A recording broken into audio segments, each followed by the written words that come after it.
সংসারের কিছু কিছু কাজ আছে যেগুলো আগে থেকে যদি একটু গুছিয়ে রাখা হয় তাহলে কিন্তু পরবর্তীতে নিজের জন্য অনেক সহজ হয়ে যায় যে কোনো কাজে।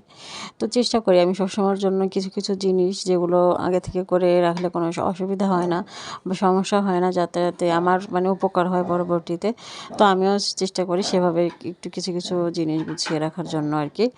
তো হ্যালো এভরিওয়ান, আসসালামু আলাইকুম। কী অবস্থা, সবাই কেমন আছেন? আশা করছি আলহামদুলিল্লাহ ভালো আছেন। তো যে কথা বলছিলাম যে আগে থেকে অনেক সময় অনেক কাজ আমি গুছিয়ে রাখি। তো তার ভিতরে এই একটা কাজ, যেটা হচ্ছে আমি একদম মানে মশলা যেটা আর কি গুঁড়ো করে রেখে দিই, গরম মশলা।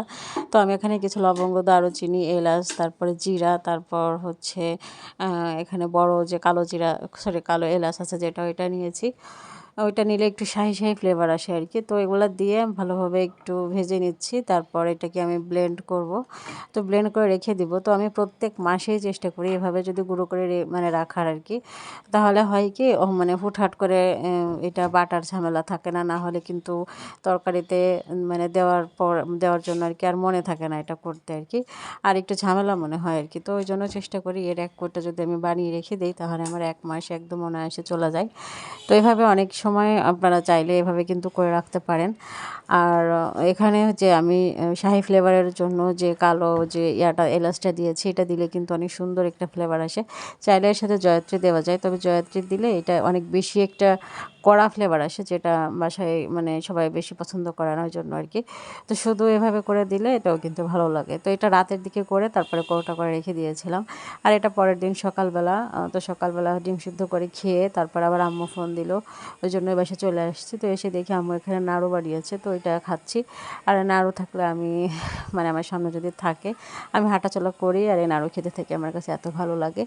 তো তারপর দুপুরে এখানে খাওয়া দাওয়া হচ্ছে। তো আজকে দুপুরে হচ্ছে টাকি মাছ ভর্তা করেছে, উস্তে ভাজি করেছে, আর একটা তরকারি ছিল, তো সেটা আর দেখানো হয়নি।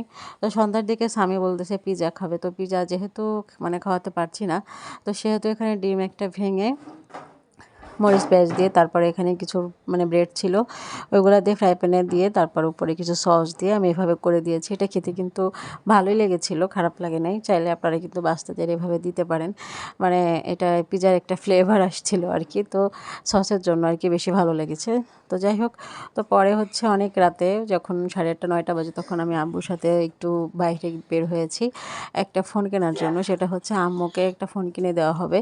তো ওই জন্য আমি আর আব্বু হচ্ছে আমার চাচাতো ভাইয়ের দোকান আছে, তো ওখানে গেলাম। তো এখান থেকে এই রেডমি ওয়ান A3 মনে হয় ফোনটা নেওয়া হয়েছে। তো এটা এই যে একটু আপনাদেরকে দেখিয়ে দিচ্ছি কেমন হয়েছে আর কি। তো যাই হোক, আজকে ভিডিওটা এ পর্যন্ত, বেশি লং করব না। আর এই ফোনটা কেমন হয়েছে এবং কত টাকা নিয়েছে আপনারা যদি কেউ বলতে পারেন একটু কমেন্টস করে জানাবেন, হ্যাঁ। তো ফোনটার কালারটা কিন্তু ভালোই লাগছিল। তো যাই হোক, আজ এই পর্যন্ত, সবাই ভালো থাকবেন, সুস্থ থাকবেন, আল্লাহ হাফিজ।